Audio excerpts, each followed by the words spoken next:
हर second हम data generate करते हैं, पर क्या हम उस डेटा के मालिक हैं या सिर्फ user? Let's hear 3 facts about it. Ola के फाउंडर का कहना है कि दुनिया भर में जितना भी डेटा जनरेट होता है उसका 20% डेटा इंडिया जनरेट करता है।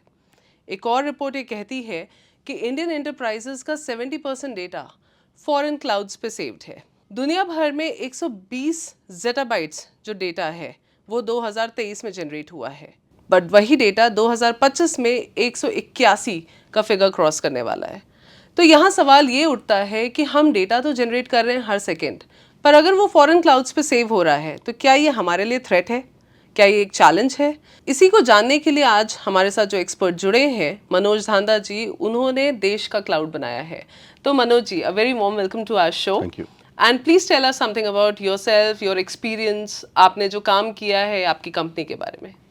2016 के आसपास एक रिक्वायरमेंट आई थी, लोगों ने बोला कि हमें क्लाउड चाहिए।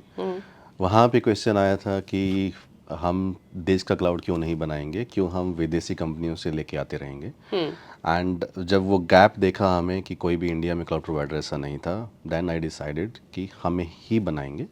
2018 में हम लोगों ने लॉन्च किया एंड उसके बाद से ये जर्नी स्टार्टेड है। इट इज़ नॉट जस्ट कि हमें इंडिया का अपना क्लाउड बनाना है, बट रीज़न था बहुत डीप। जैसे आपने कहा कि डेटा अगर आप देखेंगे 70% से ज़्यादा डेटा आज भी इंडिया के बाहर होस्टेड है। चाहे वो इंडियन प्रोवाइडर हो, चाहे वो कोई बाहर का प्रोवाइडर उस सर्विसेज को सेल कर रहा हो इंडिया में, तो हमारे कंट्रोल में नहीं है। आप जियो पॉलिटिकल इशूज़ देख लीजिए।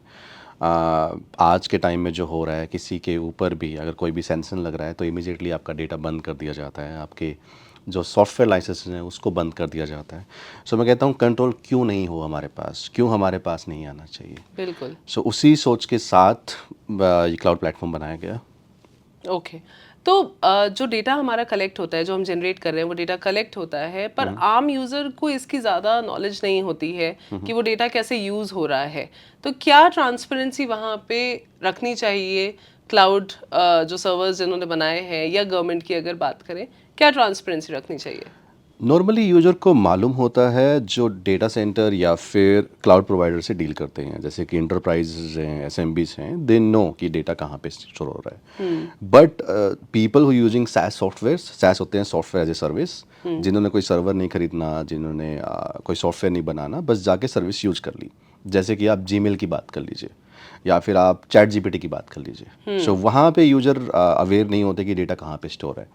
आज के टाइम में अगर आप देखेंगे, हर इंसान चैट जीपीटी के ऊपर कुछ ना कुछ डाल रहा है, अपनी पर्सनल इन्फॉर्मेशन, अपनी private information, even pictures, Ghibli, नानो या बनाना। टू कन्वर्ट, जैसे आपने बताया गिबली, तो बहुत सारी ऐसी चीज़ें एंड बहुत सारी ऐसी पोस्ट, बहुत सारी ऐसी ईमेल का एक्सेस कि ओके मुझे ईमेल डालना है, मुझे मेरे पास कोई भी ईमेल आता है उसका ऑटो रिस्पॉन्डर बनाना है, मेरे भी हाथ पे ईमेल बना पाए या ईमेल्स को कैटेगराइज कर पाए, फिल्टर कर पाए। अब देखिए ना, जब वो कैटेगराइज कर रहा है, अल्टीमेटली क्या कर रहा है, एआई टूल आपका डेटा को एनालाइज कर रहा है, अपने यहाँ स्टोर कर रहा है, क्योंकि उससे ही तो सीख रहा है। इसके लिए एक सिंपल सी बात आप देखेंगे, जब चैट जीपीटी भी आया, अगर हम उसी का एग्जांपल लें क्योंकि हर कोई उसको जानता है, स्टार्टिंग में आया तो उतना श्योर नहीं था, उतना इंश्योर नहीं थे आंसर्स, बहुत सारी मिस्टेक्स थी। बट आप देखेंगे लास्ट 2 साल के अंदर उसने पिकअप कर लिया बहुत है अच्छा पिकअप कर लिया, हमारे लैंग्वेज को, the way we yes right, the way we yes, feel, वो सारी चीज़ें उसने पिकअप कर ली हैं। क्योंकि वो हर टाइम सीख रहा है। जैसे आप प्रॉम्प्ट डाल रहे हो, आपके हर प्रॉम्प्ट, आपके हर डेटा से वो सीख रहा है क्या पैटर्न्स है आपके, कैसे आप लिखते हो, कैसे आप बोलते हो, कैसे आप दिखते हो, कैसे दिखना चाहते हो, क्योंकि आप प्रॉम्प्ट देते हो कि यार मुझे ऐसा कुछ दिखा दो, राइट। तो सारा डेटा वहाँ पे जा रहा है। सो वहाँ थोड़ा अवेयरनेस होने की ज़रूरत है, क्योंकि यू नेवर नो कब आपके डेटा का मिसयूज हो जाए, यू नेवर नो कब पब्लिकली पब्लिश हो जाए ऐसी इन्फॉर्मेशन जो शायद आप कभी ना चाहें इस लाइफ टाइम में आपके साथ हो। सो मेक श्योर वो सैस सॉफ्टवेयर वाले जो यूजर बेस है वो अवेयर हो कि यार मैं यहाँ पे डालूँ कि ना डालूँ, एक क्वेश्चन मार्क लगा लो कोई भी इन्फॉर्मेशन इंटरनेट पे डालने से पहले, चाहे वो कोई भी टूल ना हो। पर मतलब यहाँ पे मेरा एक क्वेश्चन ये आएगा कि हम डाल तो रहे हैं डेटा, हमें क्या वहाँ पे सावधानियां बरतनी चाहिए? अपना डेटा जो भी हम पोस्ट कर रहे हैं, आपने बोला जैसे कि वो हमारी इमेज, हमारी सारी चीज़ों को सेव कर रहा है और साथ ही उसी को लेकर के यूज़ भी कर सकता है गोइंग फॉरवर्ड। यस। तो क्या एहतियात बरतना चाहिए हमें वहाँ पे अपने डेटा को किसी भी एआई टूल पे डालते वक्त? प्राइवेट इन्फॉर्मेशन नहीं डालनी है कोई भी। कोई भी ऐसी क्या इन्फॉर्मेशन, होगी प्राइवेट इन्फॉर्मेशन? प्राइवेट इन्फॉर्मेशन जैसे आपकी फ़ोटो, आप कहते हो कि मुझे इसका वो कार्टूनाइज उस करके दे दीजिए, वो मत कीजिए। आपकी कोई वीडियो को आप की वीडियो की क्वालिटी कम है, उसको आप हाई स्केल करना चाह रहे हो, मत कीजिए। आपकी ईमेल्स का एक्सेस मत दीजिए, क्योंकि आपकी ईमेल्स के अंदर बहुत सारे ऐसे लिंक्स होंगे, शायद आपके बैंक से कोई पासवर्ड हो सकता है, आपके बैंक से ओटीपी भी आता है। अगर आपने ईमेल का एक्सेस दिया हुआ है किसी भी ऐसे टूल को, और अगर वो टूल इटसेल्फ वर्नेबल हो जाए किसी भी हैकर से, तो आप देखिए ना, आपके बैंक का जो ओटीपी आया वो भी तो ईमेल पे आया। बिल्कुल। आपकी कोई ऐसी एप्लीकेशन का ओटीपी जिस पे आपने 2FA लगाया, ईमेल पे ही तो आया।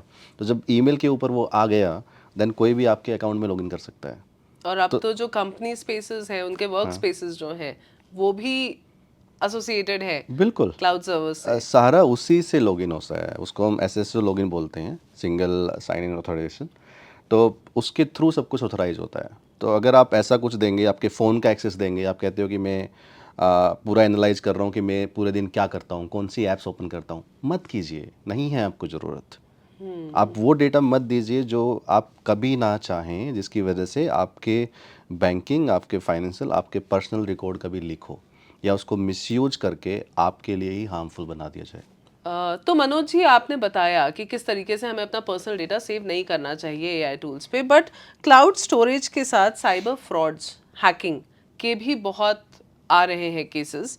तो आपके हिसाब से कैसे हम, कौन सी प्रैक्टिकल वेज है कि जिससे हम अपने आप को बचा सकते हैं साइबर क्राइम होने से या साइबर फ्रॉड होने से?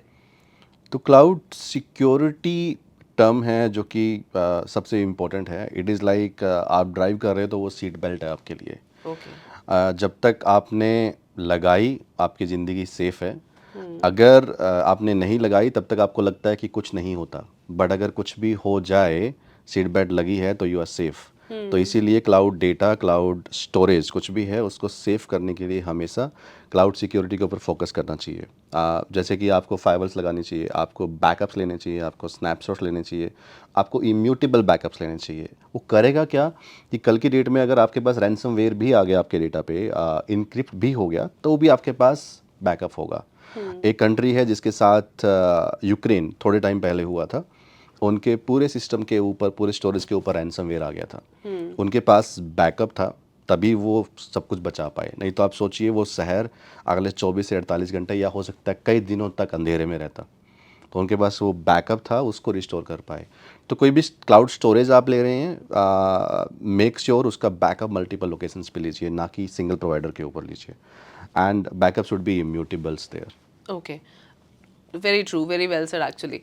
तो इंडिया का majority data foreign cloud services पे ही हम ऑलरेडी बात कर चुके हैं। अगर कल उन सर्वर्स पे रेस्ट्रिक्शंस लग जाए तो क्या सिनेरियो हो सकता है? मतलब I can't even think about it कि क्या सिनेरियो होगा। और डेटा सॉवरेनिटी का जो एक इम्पॉर्टेंट टर्म है, उसके बारे में भी आप हमारे यूजर्स को बताएं ज़रूर। डेटा इंडिया में रखना या किसी भी देश के लिए अपने देश में रखना सबसे इम्पोर्टेंट है। ये आज से 10 साल पहले नहीं था, बट अभी जिस तरीके से हम डिजिटल इंफ्रास्ट्रक्चर में बढ़ रहे हैं, डिजिटल इकोनॉमी बन रही है हर देश की, दिस इज़ वेरी इम्पोर्टेंट। सो आप सोचिए ना कि एक सिंपल सी बात, एग्जांपल देता हूँ आपको। क्या कभी भी कोई अपनी मिलिट्री, कभी कोई आर्मी को आउटसोर्स कर सकता है? नहीं कर सकता। बट हम हमारे डेटा को, हमारी सर्विसेज को आउटसोर्स कर रहे हैं। So this is similar to our army. तो वो कभी भी नहीं करना है। आप देखिए ना, अभी सेंसस लगे, यूएस ने बहुत सारी कंपनीज पे लगाया। नयारा एनर्जी का रिसेंट केस है, उनके लाइसेंसेज इमीडिएटली बंद कर दीजिए गए। एक दो कंपनीज और अभी रिसेंट में आई है, जिनका डेटा इमीडिएटली स्टॉप कर दिया गया, जिनके अकाउंट्स सस्पेंड कर दिए गए। तो हमारी तो आज के टाइम पे इकोनॉमी 80% से ज़्यादा उसी के ऊपर है। हर चीज़, कोई भी ई कॉमर्स पोर्टल, आपकी डिलीवरी, आपकी हेल्थ सेक्टर, आपका बैंकिंग, आपकी मार्केट, जो लोग ट्रेड करते हैं, सब कुछ, मतलब क्या नहीं है जो इंटरनेट पे नहीं है। आप हर घर में जाइए, हर बच्चे के हाथ में फ़ोन है। हाँ, बंदा लिफ्ट में घुसता है, उसके हाथ में फ़ोन है। तो ऑलवेज, तो अगर वो डेटा हमारे कंट्रोल में नहीं होगा, एकदम से उसके ऊपर कुछ भी लगा दिया जाए, एक ऐसी कंपनी के ऊपर जो शायद आज 30-40% इंडिया का डेटा है, कोई भी ई कॉमर्स वेबसाइट अगर वहाँ पे चल रही है, कोई भी ऐसा प्लेटफॉर्म जिसके ऊपर इंडिया का डेटा ज़्यादा है, तो क्या होगा? इमीडिएटली इकोनॉमी के ऊपर इम्पैक्ट आएगा बहुत बड़ा। सो मैं कहता हूँ जैसे हमारी आर्मी को हम आउटसोर्स नहीं कर सकते ना, वैसे ही डेटा को आउटसोर्स नहीं कर सकते, वैसे ही क्लाउड प्रोवाइडर को आउटसोर्स नहीं कर सकते, चांस ही नहीं है। वो लोग आपको इंडिया में चाहिए। वो लोग इंडिया में क्यों चाहिए? ताकि इंडिया के लॉ अप्लाई हो पाए, ताकि अगर कोई पॉलिसीज़ बने तो उन पे कंट्रोल हो पाए, ना कि बाहर के प्रोवाइडर अपनी मर्जी से अपने तरीके से चीज़ें चलाएं। देश की धरती पे जैसे बिजनेस चलते हैं, जैसे यूएस के लोग जो हैं अलग तरीके से बिजनेस करते हैं, इंडिया में बिजनेस अलग तरीके से होता है। तो अगर बिजनेस अलग तरीके से होता है तो वो यहाँ पे जब होगा, यहाँ के रूल्स के अकॉर्डिंग होगा, इस लैंड के अकॉर्डिंग हो तो बेटर होगा। तो आपकी जैसे कंपनी ऑलरेडी इस चीज़ में काम कर रही है, तो थोड़ा सा if you can take us through through the work process, कि जैसे आपने बोला कि देश के लोग अगर देश के लिए काम करेंगे तो क्या होगा उस सिनेरियो में, वो अगर एक प्रोसेस थोड़ा सा आप उसको और एलाबोरेट करें।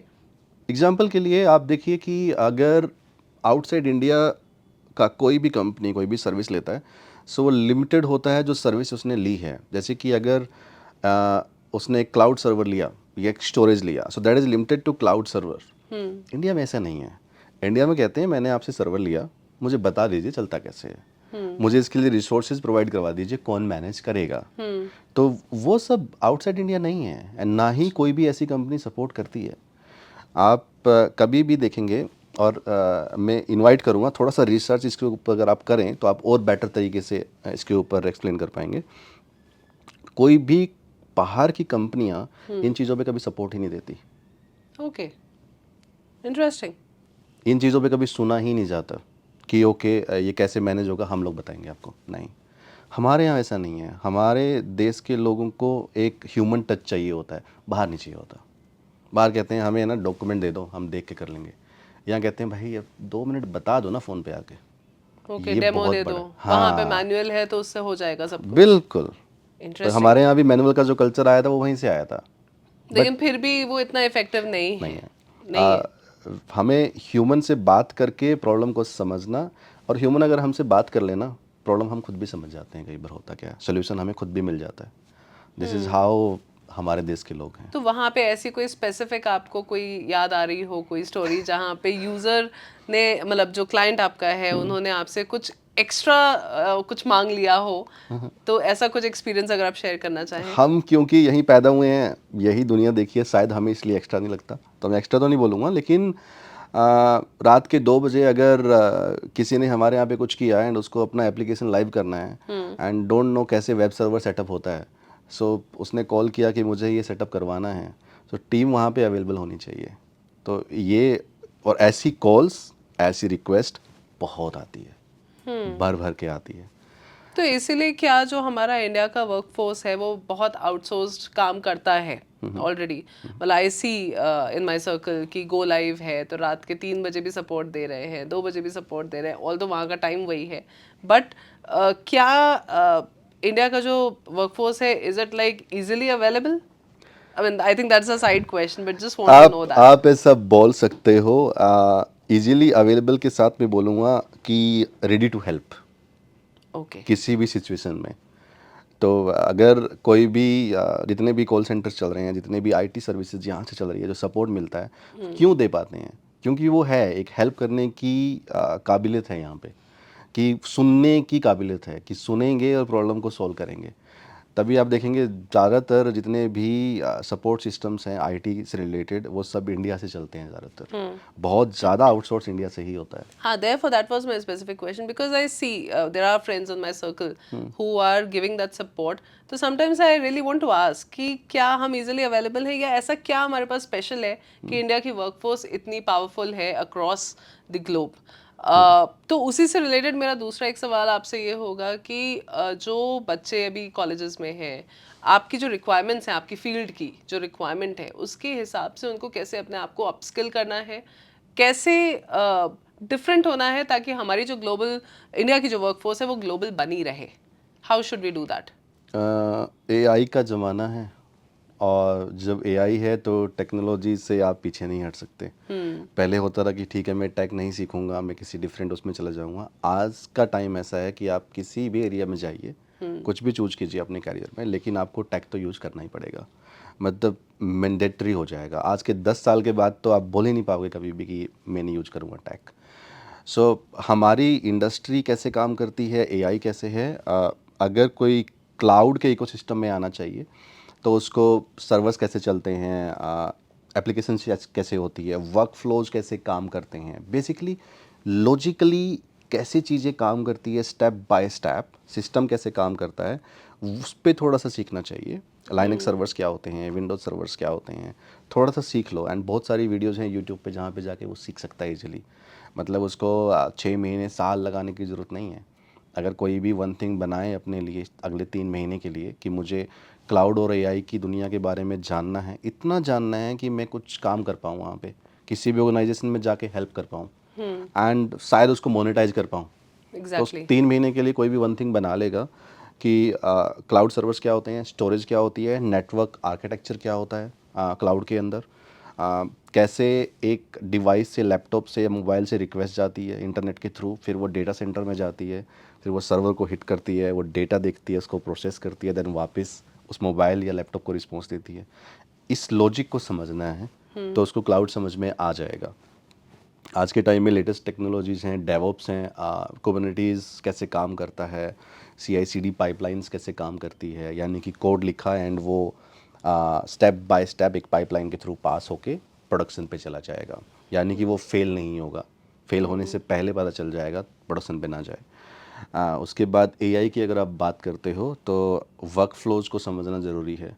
एक वेबसाइट है n8n.io, अगर उस वेबसाइट पे कोई भी जाता है तो n8n.io पे आपको बहुत सारे वर्क फ्लोज मिल जाएंगे, जिससे आप ये समझ पाएंगे कि कैसे बिजनेसेस, कैसे मार्केटिंग, कैसे सेल्स या कैसे एक सपोर्ट सिस्टम काम करता है, क्योंकि वहाँ पे वर्क फ्लोज मिले हुए हैं।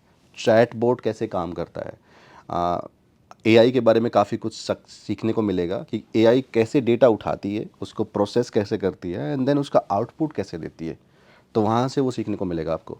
n8n.io से आप वर्क फ्लोज बना सकते हो, बहुत सारी ऑर्गेनाइजेशंस की हेल्प कर सकते हो, पहले खुद की भी हेल्प कर सकते हो आप। क्योंकि ऑटोमेशन पहले होता था प्रेडिक्टेबल कि ओके मैंने यहाँ से एक फार्मूला लगाया, रिजल्ट ऐसा आएगा, तो ये हो जाएगा, इफ़ एल्स हम उसको बोलते थे। अब वो नहीं रहा, अब क्या है, डायनेमिक हो गया सब कुछ। वो डेटा चेक करेगा एंड देन ऑटोमेटिकली उस टास्क को कंप्लीट कर देगा। सो आने वाले 3-4 साल में कोई ऐसी कंपनी नहीं होगी जिसके अंदर एआई नहीं लगा होगा, ऐसी कंपनी नहीं होगी जिसके अंदर ऐसे वर्क फ्लोज नहीं होंगे। तो आपको वो हर जगह देखने को मिलेंगे। तो आई रिकमेंड ऐसे वर्क फ्लोज के बारे में सीखो एंड वहाँ से नॉट ओनली एआई के बारे में सीख जाओगे, बट बिजनेस कैसे चलता है उसके बारे में भी सीख जाओगे, क्योंकि लाखों वर्क फ्लोज है वहाँ पे। और यहाँ पे क्या स्कोप सिर्फ उन्हीं बच्चों का है जो आईटी डेटा फील्ड से बिलोंग कर रहे हैं, या जो बाकी भी स्ट्रीम्स हैं उनका भी कोई रोल प्ले यहाँ पे रहेगा if they learn a little about AI? मुझे लगता है आजकल तो बच्चे पैदा ही फ़ोन के साथ होते हैं। तो जब पैदा फ़ोन के साथ होते हैं सो दे नो कि गेम कैसे खेलते हैं। रोब्लॉक्स एक गेम है, अगर आपने देखा हो तो रोब्लॉक्स में क्या होता है, लोग अपने आप से गेम्स बनाते हैं बच्चे एंड उसको मॉडिफाई करते हैं एंड देन उसी के साथ खेलते हैं। बहुत सारे लोग राइट। ग्रुप में खेलते हैं। तो अब सोचो ना, कोई 30 किलोमीटर, 40 किलोमीटर या 300 किलोमीटर भी अगर बंदा बैठा है, वो बच्चे साथ में खेल रहे हैं। वो कह रहे हैं मेरे मामा का लड़का है, मैं अभी खेल रहा हूँ इसके साथ। तो जब बच्चे ऐसा कुछ कर सकते हैं तो मुझे नहीं लगता किसी आईटी की या कुछ करने की ज़रूरत है। बस वो माइंडसेट चाहिए कि यह चीज़ें कैसे चलती है, लॉजिकल कैसे चीज़ों को बनाना है एंड देन उससे क्या आउटपुट लेना है। तो अगर आप बच्चों को भी आज की डेट में n8n दे दोगे ना और उसको गेमीफाई बना दोगे, बच्चे भी कर लेंगे। तो जैसे कि मनोज जी ने कहा कि कनेक्टिविटी सिर्फ सोशल नहीं चाहिए, कनेक्टिविटी अब ग्लोबल चाहिए, तो इसलिए बच्चों को कॉलेज में हो या अभी स्कूल में हो, अगर वो इन चीज़ों पे वर्क करेंगे तो बहुत ज़्यादा फ़ायदा होगा। अगला क्वेश्चन मेरा आपसे गवर्नमेंट और डिजिटल इंडिया के जो सोवरेन क्लाउड जैसे इनिशिएटिव्स हैं उस पे है कि आपको क्या लगता है कि गवर्नमेंट क्या कर रही है, क्या करना चाहिए, उस पे आपका क्या सजेशन होगा? गवर्नमेंट डेटा सॉवरेनिटी के ऊपर काफ़ी फोकस कर रही है। रिसेंट में अगर आप मीडिया को थोड़ा सा देखेंगे तो बहुत सारे इंडिया के अपने ऐप्स आ रहे हैं, बहुत सारे इंडिया के अपने ईमेल सॉल्यूशंस आ रहे हैं। जो काफ़ी अच्छा अभी उसमें आया है, क्योंकि अभी तक ईमेल एंड जो ऑफिस सूट्स थे वो सब हम माइक्रोसॉफ्ट या कहीं और से यूज़ करते थे। Now government also promote private organisations like जो हो कि आप इंडिया में डेटा रखिए, यहीं पे सब कुछ चलाइए। क्लाउड के ऊपर काफ़ी काफ़ी अच्छा काम चल रहा है कि क्लाउड को कैसे हम इंडिया में ही रखें, एंड जो क्लाउड प्रोवाइडर्स के लिए पॉलिसीज़ होती थी उसको बेटर किया जा रहा है ताकि नए नए प्लेयर्स उसी को सिस्टम को अडॉप्ट कर पाए। पॉलिसी कहीं पे भी बीच में ना आए वहाँ पे। पहले क्या होता था, बड़ी बड़ी पॉलिसीज़ होती थी एंड बहुत सारी टर्म्स ऐसी होती थी जो क्लाउड प्रोवाइडर्स के लिए शायद सही नहीं थी, उनको ठीक किया जा रहा है एंड बहुत अग्रेसिव है इस चीज़ में। आप देखिए, कभी भी आज तक किसी भी गवर्नमेंट ने किसी प्राइवेट ऑर्गेनाइजेशन को इस तरीके से प्रमोट नहीं किया होगा जो अब चल रहा है, क्योंकि इट इज़ नो मोर कि प्राइवेट है या गवर्नमेंट है, this is about now country, कि कंट्री का फ्यूचर सेफ होना चाहिए वहाँ पे। अगर डेटा सॉवरेनिटी नहीं होगी, जैसे मैंने कहा, वो जो लॉज हैं वो आपके ऊपर एप्लीकेबल ही नहीं होंगे, आप बाहर के प्रोवाइडर को एप्लीकेबल ही नहीं कर सकते।